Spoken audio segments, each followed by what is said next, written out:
Let's backtrack for 1 second because I think there's a lot of misunderstanding about what people think Citizens United means. Corporations can spend an unlimited amount of money. I think that, to a lot of people who don't know the ins and outs of the law, think that that essentially means Apple could donate money. That's fine. Apple donates however much money they want to a candidate.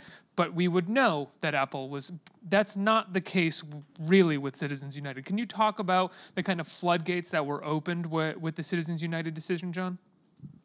Well, what Citizens United did is it basically said that corporations have the same free speech rights as individuals. The court basically said that money is speech, and you can use that money to influence elections, to give to these super PACs. And Citizens United, in and of itself, what that did was open up the floodgates of corporate spending in elections through super PACs, but there was always this anticipation that there would be disclosure, that we would at least know who the corporations are. And what we have right now is a lack of laws and enforcement of existing campaign laws that do require disclosure. And so what we have is a situation where we have these 501c4 issue advocacy organizations who are not required to disclose their donors. And so those are nonprofit corporations that can then educate the public by sending out mailers and buying advertising on TV. And so they're not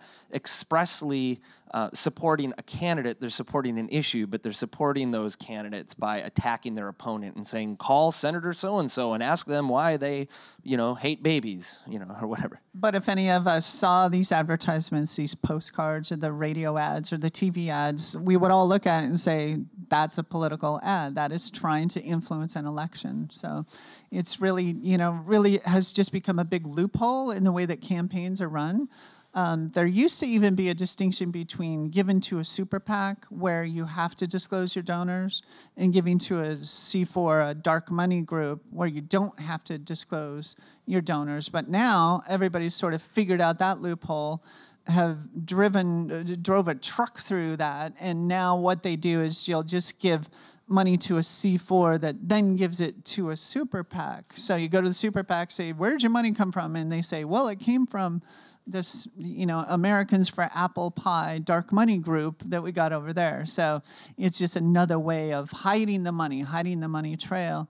And, that becomes especially alarming when you think of what's in the news a lot today, that we don't even know if this money is coming from Americans. It looks like there was a lot of overseas influence, a lot of foreign influence in the last election cycle.